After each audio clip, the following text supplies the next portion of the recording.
Okay. It's giving me a warning like I can't record. The devil is a lie.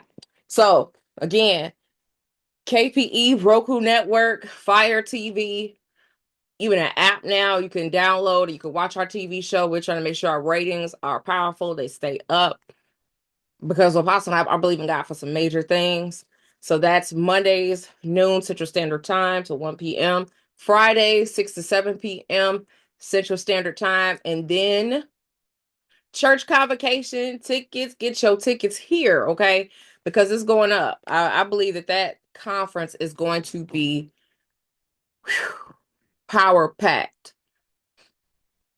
It's going to be power packed. It's going to be profound. It's going to be, and every year just gets better and better and better. Like I have the sneaker ball, the first Carlos bound our first sneaker ball into a photo album. So it's literally right here. The first sneaker ball all the way to last year was amazing. You don't want to miss it. It's going to be profound. So get yourselves to Oak Brook because it's going to be a powerful, power packed event. Okay, y'all. More than that, I want to meet y'all in person. Okay. And for those of y'all I met in person, I want to see y'all again. So get here, get here, get here, get here. So click that link that Prophet Shabira put in the comment section and get your tickets. All right, y'all. And you got to come here faster than that. I still got a session up.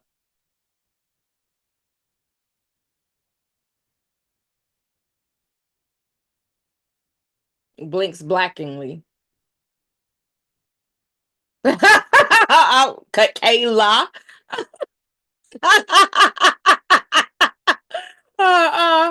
Now I gotta find how to do this because now the screen is different. Okay. Okay. I sent it. Oh, there you go. Okay. I know, Apostle. I was just because the man, so he found out what was wrong with my car. So it's my computer system. It's the computer system in my car. So they have to give me another computer system. But I was just saying, if I'm not there, if it's not fixed this week, I was gonna see Ching Ching Kanisha, she up in here to see if we could just come out there Friday. Cause I'm like, I gotta get my girl together. I gotta get my girl together. I've been seeing you all up on the internet with your little videos. I say I gotta get my girl together. So I was gonna talk to Kanisha about it if I could try to come this week. You know, maybe this weekend or something like that. Ching Ching, she at a time. I gotta get her car with it.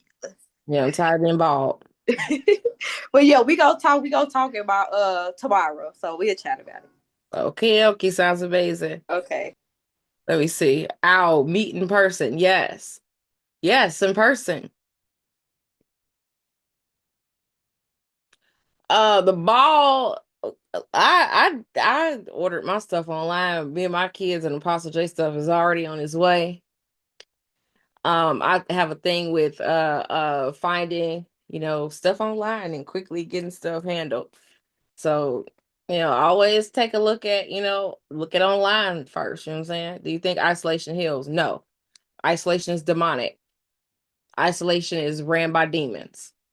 If God made humans for relationship, why would you go into rebellion again and do something that's away from who God is?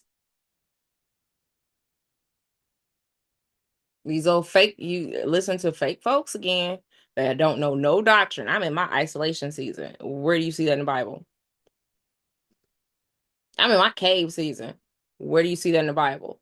When they were put inside of a cave, when they put the prophets in a cave, that was because they were on the run from Jezebel.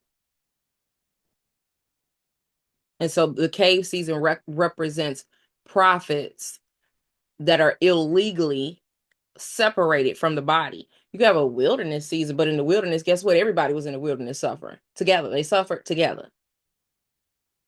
So cave seasons are indicative of pride and fear ran existence.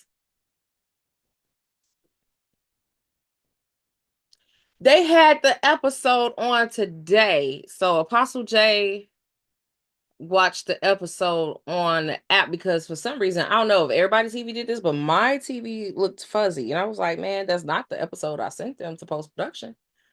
What they talking about? What they doing? It was fuzzy. Okay, so I'm gonna have to talk to post production because it's not what I sent.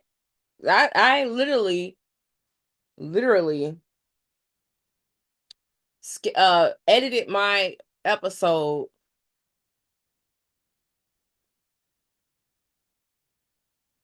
Friday. That was an all day event and sent it on Friday night. And I took a brief spin backward of the edited video, and it was not fuzzy. It was crystal clear. My camera is absolutely. I gotta take these things off of here, these side thingies, because these side thingies makes it hard for Apostle not to film our stuff. Makes it extremely difficult. This little necklace, this camera necklace, but our cameras are. This camera is 5K and this camera is 4K. There's no reason for that. Our cameras are absolutely doing what they're supposed to do. Um, Amazon, Neiman Marcus, Shein, Nordstrom.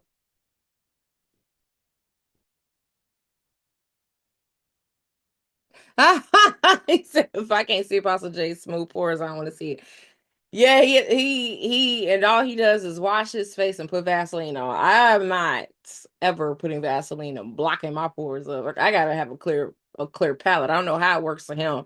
It works for my best friend Emmy too. Um, it must be a when you're more pigmented, like it might help, but me, it just blocks my pores up. Get these goiters on. I can't do it. I can't do it. Let me see how much longer I can attend these meetings. Just want to give you guys a heads up. Oh, Sherilyn, let us know. Cave season. This is what people talk about in the body that I met the Lord. And when they're trying to get out of being in the body of Christ, get out of being in church, the Lord has been my cave season. And I'm just helping churches right now. Religious, dogmatic, and demonic.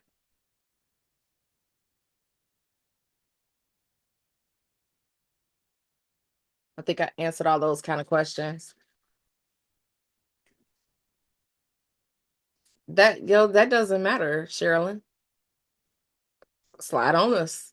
No one's making a statement like that. Who told you that?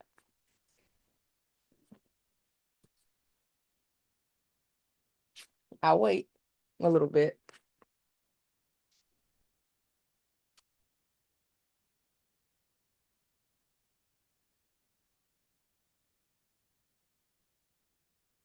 Wow.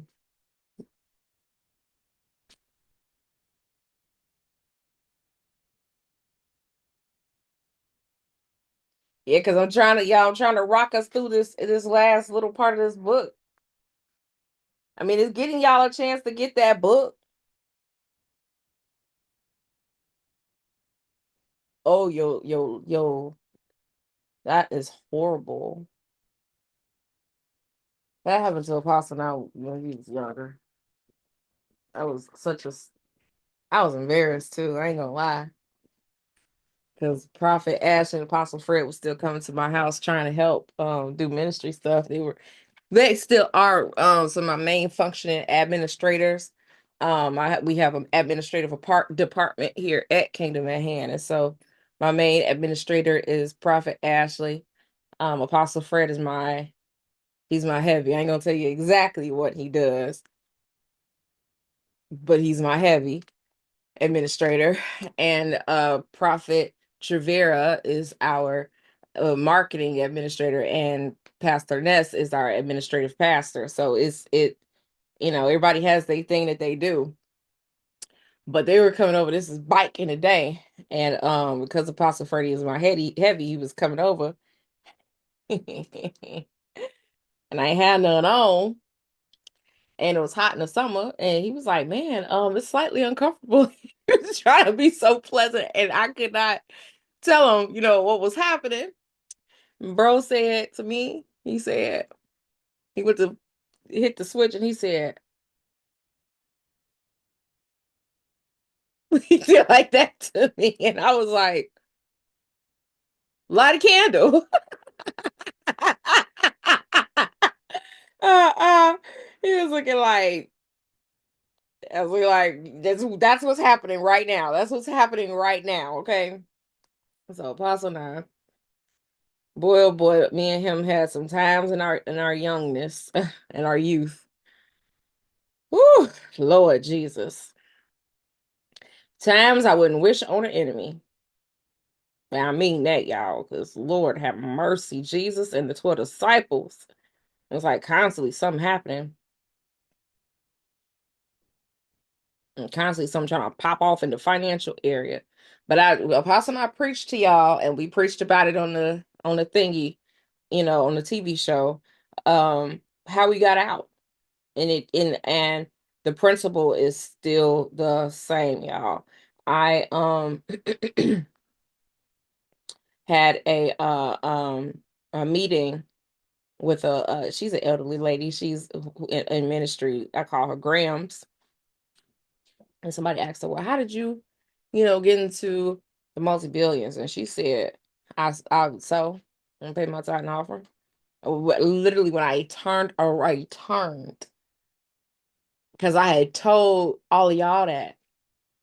I said, God, we got the secret sauce up in here at Kingdom Band. We know how to get everybody out of struggle, even up until including helping find people jobs, get gainfully employed, go back to school, all of the things, because I want all of my apostolic sons and daughters to become. I had to go back to school, y'all. I was a college dropout. I did 2.5 years right up on my associates program. Could have got my associates program and it fell right out the gate because I went to Columbia College here in Chicago first, and it was so expensive, y'all. It was so expensive, and it wasn't like I was born with a silver spoon in my mouth. And I was working at Dominic's Finer Foods as a delicatessen girl. So I worked at a deli slicing meat, getting a little salad and putting in a little dish and, putting a little sticker and giving it to people, making $7.85 an hour. And FAFSA said I made too much, cut me off. Some of my scholarships got redacted because of it. I got left with a $25,000 balance at the school. It was crazy. And so I was literally like left with no choice. I had to leave. And so when I left, I was, man, school, this is all bogus institution. Y'all. I had all these conspiracies in my head. Didn't go back again until I was 28, 29. They had pushed me past my associates because I was like right there at associates and graduating. And when I transferred into the first college, they gave me all kind of life credits and all of this to put me at my last year and life experience at my last year of my bachelor's program, and had it so I could start up my do one semester, get my bachelor's, and then start my master's program right away. And so I graduated each time at this point as a summa cum laude. So it's possible. It's possible. It's so possible. I mean, all those things. That associates, bachelor's, master's, my doctoral degree is on the fireplace right there. Y'all can't see the fireplace. It's on the fireplace. Apostle Nice high school diplomas is on the fireplace. His accoutrements in ministry, his certifications and his diplomas and stuff on the wall and awards. So if I can do it, y'all can do it. Period. I get nervous when Mercy sounds very right when I'm just shy, man. I have to stop sometimes. I sabotage, but you ain't over it, I promise.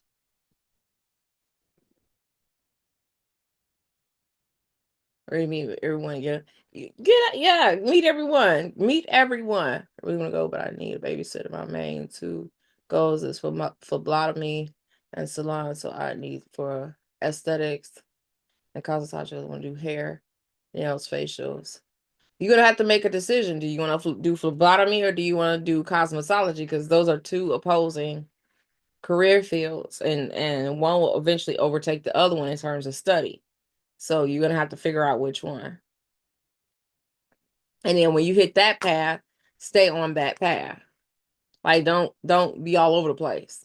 You have to laser focus and stay on the path. This is the first time I ever struggled like this. I had a good state job.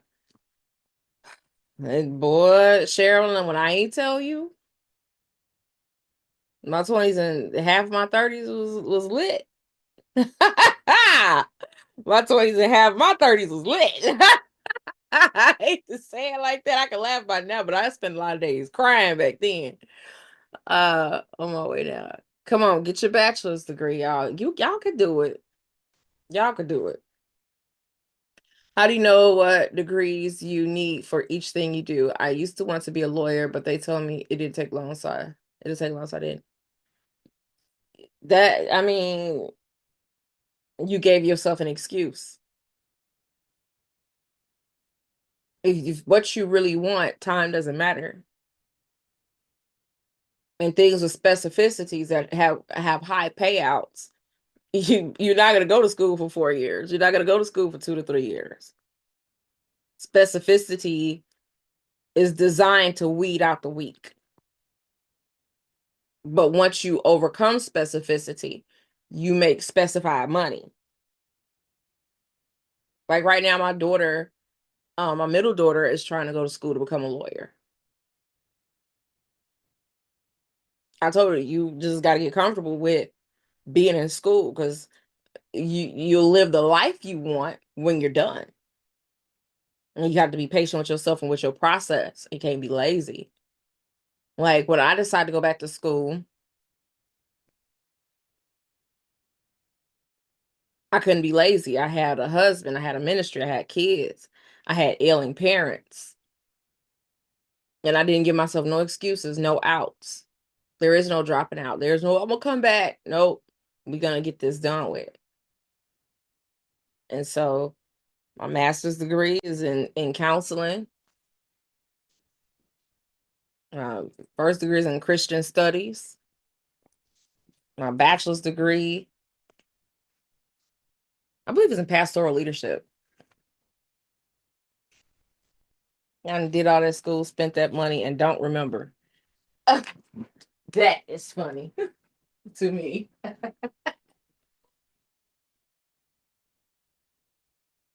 Yep, pastoral leadership.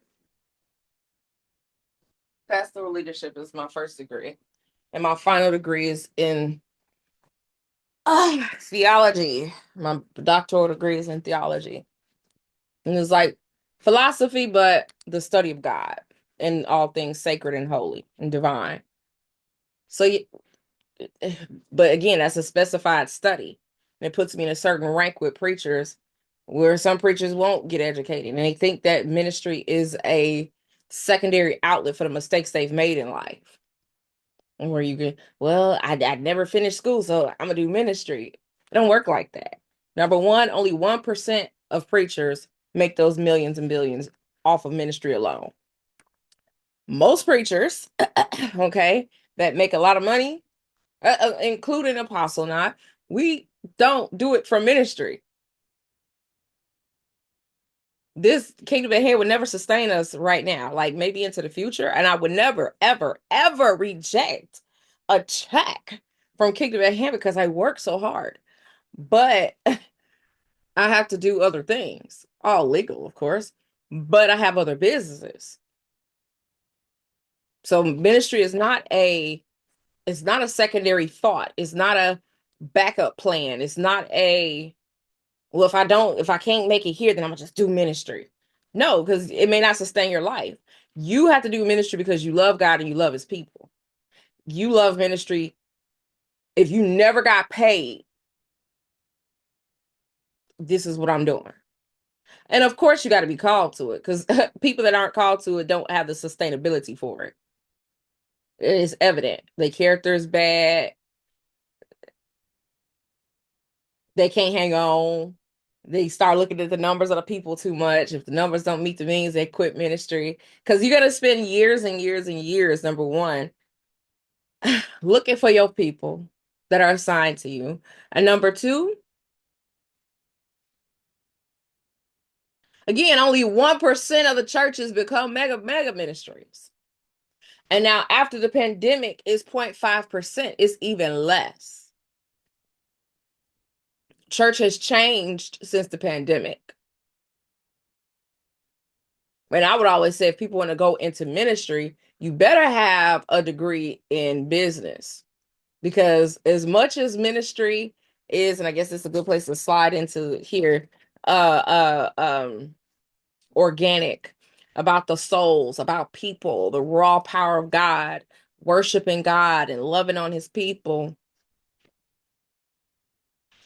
That's the organic side of ministry. But in order to make your ministry work, flourish, and have sustainability, you also have to have business acumen.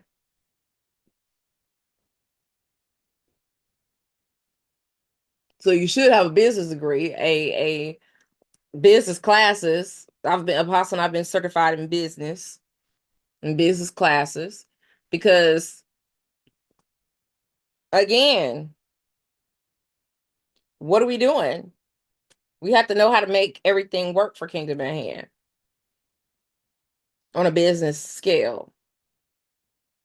And I could scale businesses just like that because of Kingdom at Hand. I could build businesses, I could take them apart and dissolve them, I could put them back together, because I've done this so long. We also have certifications in what is that called?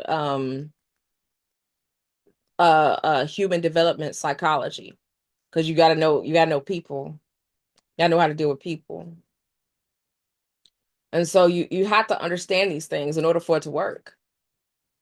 Because there have been times Apostle and I, back in a day, had a huge ministry. The church was flourishing in its first 3 or 4 years before we had a church split. And 200 people only gave $100 a Sunday. So we were by vocational pastors, okay? And people still want the demand of you just doing just ministry. But you have a whole family, you have to have another job, because ministry is not making money.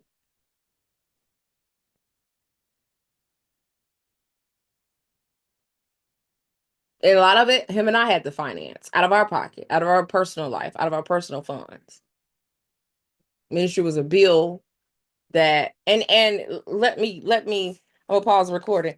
And even with these events coming up,